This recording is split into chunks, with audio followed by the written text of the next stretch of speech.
Ang bida na patuloy lumalakas dahil sa makina Kabanata 62 hanggang 66 na nagpapatuloy. Dumating si Doktora Kenmo, agad nitong inasikaso ang pasyente, at nasa maayos na kalagayan na ito.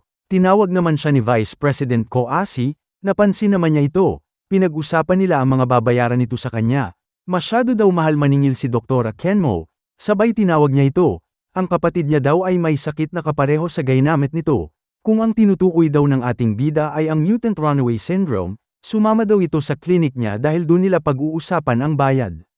Dumaan muna sila sa merkado para bumili ng pagkain, ginawa niyang tagabuhat si Liu Ping, dumating na sila sa klinik kaya pwede na silang magmaretisan, ang kapatid niya ay napigilan maging aswang baka daw may gamot ito dito. Lumapit naman si doktora at pinasilip ang suso, gusto niya daw itong makita. Sinabi nito na wala ito sa North Caloocan Camp, sa susunod daw ay isasama niya ito. Hindi daw gagana ang gamot niya pero gagawa niya ito ng lunas pag nakita niya ang lagay ng pasyente.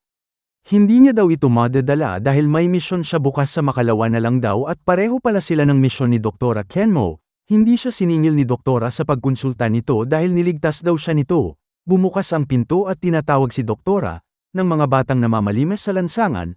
Nagulat ang ating bida dahil marami pala itong anak, pinakain niya na ang mga batang hamog. Nagkamali daw ng pagkakakilala si Liu Ping dito. Nagpaalam na ang mga bata sabay nagpasalamat sa pagkain. Ibinigay ni Doktora ang lahat ng kinita niya na pagkain sa mga bata. Alam daw nito na naguguluhan ang ating bida. Nung unang gawa pa lang ng North Caloocan Camp ay may nagtraidor sa kanya, muntikan na daw siyang mamatay. Buti na lang niligtas siya ng mga batang hamog. Ipinakain nila sa kanya ang kakaunting pagkain nila. Kaya malaki ang utang na loob niya sa mga bata, sila daw ang liwanag niya sa madilim na mundo. Napahanga tuloy sa kanya ang ating bida. Sa labas ng klinik masayang naglalaro ang mga bata, bumangga ito at nabitawan ang delata, sabay inapakan ng nabangga niya. Sinisingil nito si Doktora Kenmo na magbayad ng utang, sinilip ni Doktora ang mga vambay, nakita daw siya na mamili ng marami kaya sila nandito, tutulungan daw ito ni Liu Ping, wala siyang tiwala, hindi daw nito kaya ang kalaban, na isa sa pinakamalaking gang hinihintay nila si Doktora na lumabas, si Zozo, ikalawang boss ng Dragon Gang, papatay daw ito ng bata.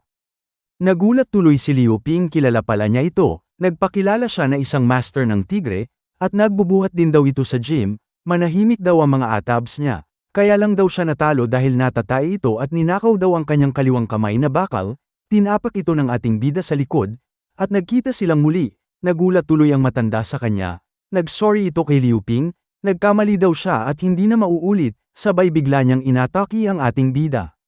Nagsabi si Doktora na tumigil daw dahil lalabas na siya. Naunahan siya ni Liu Ping, tinera ito sa sikmura. Nagulat tuloy ang mga atabs nito. Napahanga naman si Doktora.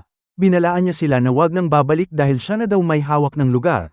Isang A-level mutant Liu Ping handang pumatay para kay Doktora. Na-inlove tuloy si Doktora Kenmo. Ito daw ang makakatulong sa kanya sa paghihigante niya. Sumapit na ang gabi. Sumasakit ang ulo ni Liu Ping dahil hindi siya nakapunta sa slave market dahil naabala siya ni Doktora. Sarado na ito kaya sa susunod na lang at sasamahan siya ni Doktora Kenmo. Iniisip niya ang misyon bukas kung sino ang isasama niya. Tiningnan niya ang kanyang biodata level 11 at may 8 puntos na magagamit. Pinag-aaralan nito kung anong dadagdagan niya. At napagpasyahan niya na dagdagan ang kung fu dahil malaking tulong ito. Naging level 16 na ito. Nadagdagan na naman ang kakayahan niya.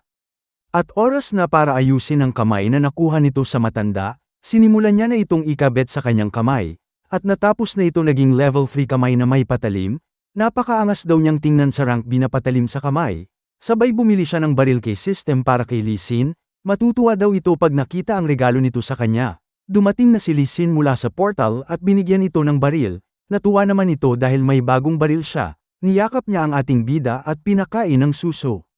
Gusto nitong makipagbembangan kaso nasa labas si Kelly, mas lalo daw maganda pag ganun, sabay nagsalita si Kelly mula sa labas, sisilip na ito sa tent, makikita niya ang dalawa na magkapatong, gusto naman ni Lee Sin na makita sila, si Liu Ping lang ang ayaw, kinuha nila yung kumot, at saktong kapapasok lang ni Kelly, napatanong na lang ito kung anong ginagawa nito, nag-practice daw siya, tinanong nito kung okay lang siya, nagsabi naman ng ating bida na okay lang ito, sabay tumawa.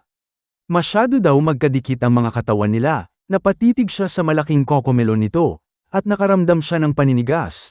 Naramdaman naman ito ni Lee Sin parang may tumutusok na matigas.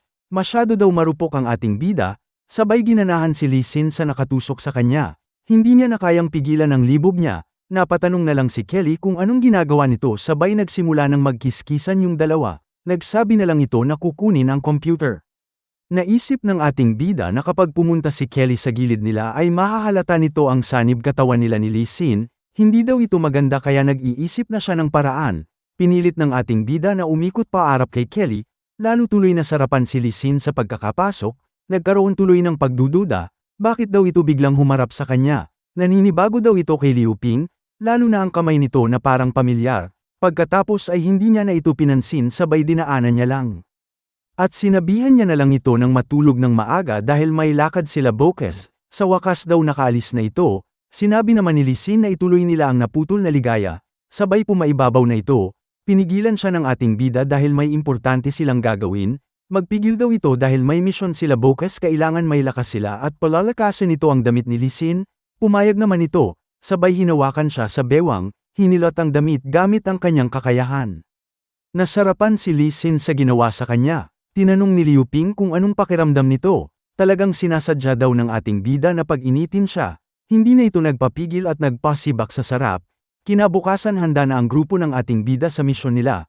Ang lugar ng tagpuan 1 kilometro layo sa Quezon City, si squad leader Chu Sanhee naghahanda sila sa pagdating ng kasamahan, nang may tumawag sa kanya, si Liu Ping at ang dalawang babae sa buhay niya.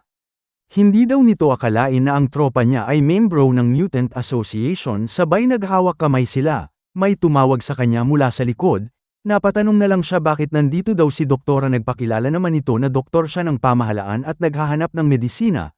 At napansin nito na bamanat daw ang ating bida kagabi, nagtanong si Lee Sin kung sino yung babae, ilang araw lang daw sila hindi nagkita ay mayroon na naman itong bago, at nagkainitan yung dalawa patigasan ng suso. Napansin naman ni Kelly ang damit ni Lee Sin, tinawag naman sila ni squad leader may meeting daw sila, pagpasok nila sa meeting room ay iba ang presensya ng mga tao, parang introvert na hindi namamansan, nagsimula ng magsalaysay tungkol sa misyon nila.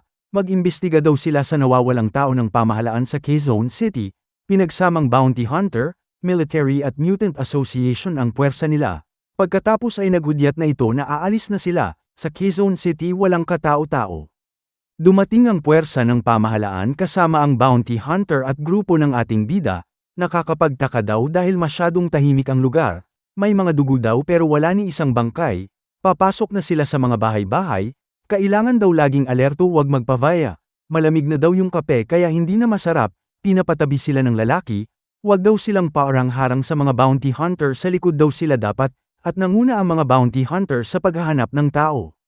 Bigla niyang nakita ang isang aswang na nagsanib-sanib, magbibigay ng 200 cash puntos si system pag siya ang nakauna dito, napanganga na lang sila at nahuli yung isa na humihingi ng tulong, pinagbabaril ito habang kinakain ng kasamahan niya. At lumaki dahil nasama sa katawan ng aswang ang nakain nito kailangan daw nilang mag-ingat dahil kakaiba daw ito. Kinakabahan yung cowboy habang tinatawag ang kakampi niya. Nahuli siya ng aswang, at kakainin na siya nito. Buti na lang nailigtas siya ng ating bida, nagulat si Liu Ping dahil hindi pa ito patay. Lahat daw ng nakain nito ay ganun karami ang buhay nito. Mahihirapan daw ang ating bida dito. Pumasok naman sa eksena si Lee Sin at pinagbabaril ang aswang, nakita niya na sumabog na ang ulo nito. Tumulong na rin si cowboy sa likod, sabay nagyabang sa kasama, at nagulat ito, dahil hindi pa patay ang aswang at papalapit ito sa kanila. Inabutan yung isa, pagkatapos ay kinain ito. Narinig ng ating bida may nagkakagulo sa labas, si Doktora Kenmo sumisigaw ng saklolo, napapaligiran sila ng maraming nagsanib-sanib na aswang, nagulat si squad leader dahil kakaiba daw ang mga aswang sa Quezon City. Sumagot si Liu Ping na hindi umuobra ang mga karaniwang baril dito kailangan gumamit ng mabigat na baril, hindi na daw maganda manatili dito kaya naghiwalay sila si Lee Sin at doktora sa imbakan ng bigas, si Liu Ping at Kelly naman si K3 kung saan nakalagay ang nanotechnology. Hindi daw gagana ang sandata lang, kailangan daw gamitan ng lakas, pagkatapos ay hinati nito ang aswang gamit ang Nen ability, at nagliyab ang kanyang kamay, para tapusin ang aswang, sinuntok niya ito gamit ang Fire Fist ni Ace. Nasunog ito at naging parang abo. Humanga sa kanya yung mga bounty hunter, at may tumawag sa pangalan niya. Si Kelly nahuli ng lumilipad na aswang, nakatingin na lang ang ating bida habang pinagmamasdan nito na tinatangay ng aswang. May nakita naman ang mga bounty hunters, lumilipad daw, sabay inatake siya sa ulo. Walang nagawa ang mga kasama niya kundi manood na lang, Isang grupo ng mga lumilipad na aswang, pinaputukan nila ito, sa kasamaang palad hindi nila matamaan dahil mabilis, at mga aswang naman ang umatake, sabay nagsitakbuhan sila habang humihingi ng tulong, hindi natakot ang ating bida at hinarap niya ang mga aswang, gumamit na ito ng 2 sandata. Pinapatay niya ang bawat homarang na aswang sa dadaanan niya, dahil hinihintay siya ni Kelly, lalapain na ng aswang si Kelly, buti na lang napana niya ito, sabay tinamaan si mukha. Samantala yung mga bounty hunters ay pinagpestahan ng mga aswang, naiinis ang ating bida dahil napakabagal niya, nilalayo na ng lumilipad na aswang si Kelly. At dito nagtatapos ang Kabanata 62 hanggang 66 na maraming salamat po sa panunood nyo mag-subscribe para laging updated sa buhay ni Liu Ping.